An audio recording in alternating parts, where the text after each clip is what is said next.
Have you set writing goals and already feel you're behind? That's me right now. It's easy to get caught up in the excitement of a new year and set these fancy goals of writing 5 books and publishing them all by the end of the year.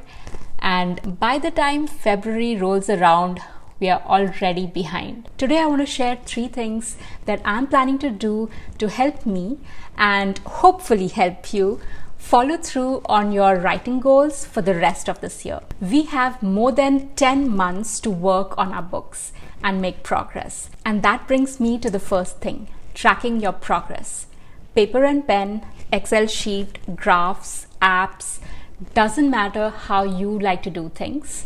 Just have a system to track your progress. It's hard to see how far we've come when we're working on a book.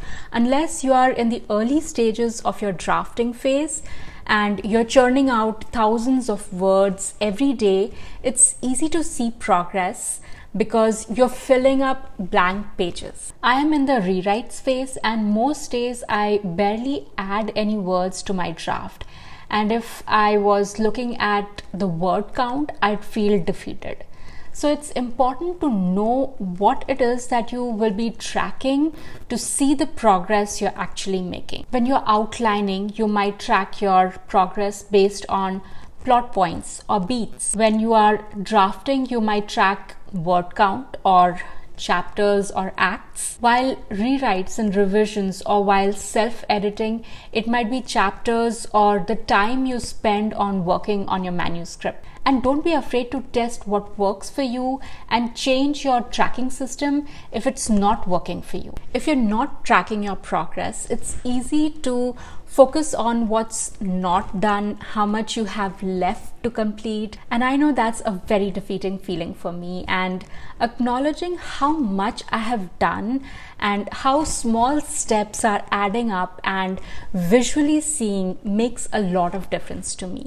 At different phases of my writing and publishing, I have used different things to track my progress, like a simple notebook to track my word count, this sheet to track the days that I worked on my writing project, Toggle app to log in the hours I've spent working on a book during self-edits, spreadsheets, NaNoWriMo website, sticky notes, my Notion app, and I'll show you how I'm using it these days in a little bit. The next thing that really helps me, and I talked about it in one of the videos I think last year, and that's scheduling time for my writing. And when I say writing, I mean working on your writing project, because you might be revising, rewriting like me, or editing. Schedule time in your calendar. So open your Google Calendar and find time in your day and set up an event or a meeting, whatever you want to call it. Add reminders so that you know when to sit with your work.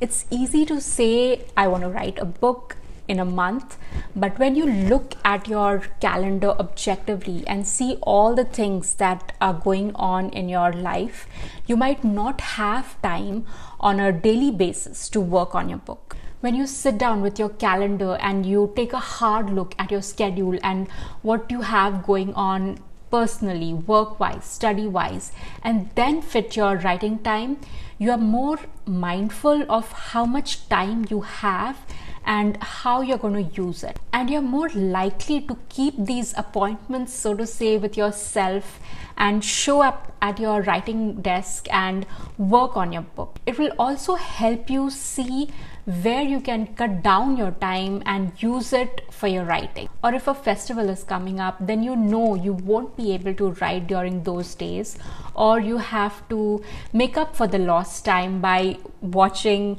less TV and waking up 20 minutes early and work on your book. Here's the thing, life happens and things might get in the way of you working on your book, but scheduling in time will help you prioritize your book, and you're probably more likely to write if you have a clearer intention.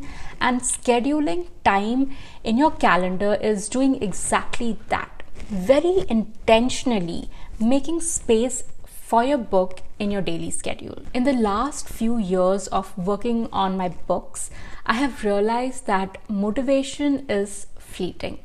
It's wonderful while it lasts, and we have to make the most of those times.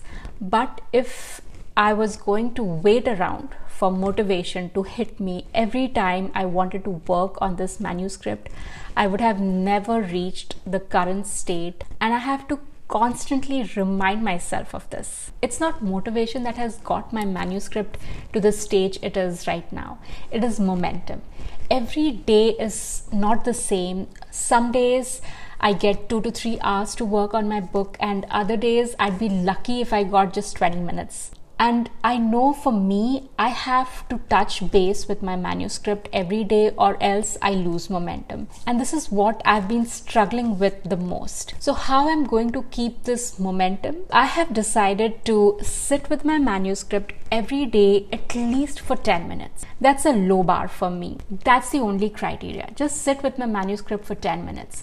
And I'm only allowed to take one day of a break in between. Here's what my schedule for these 90 days looks like. And at the end, I should have a manuscript ready for the next phase.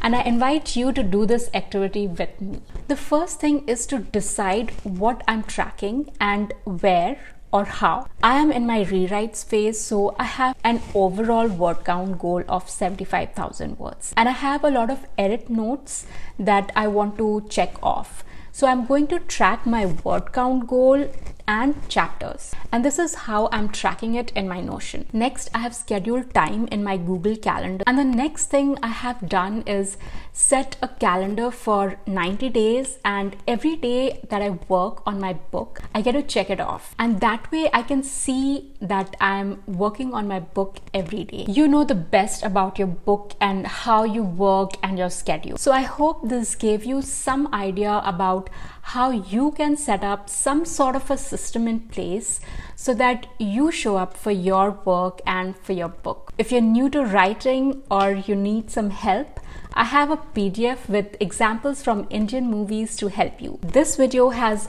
all the details, and I'll see you in the next one.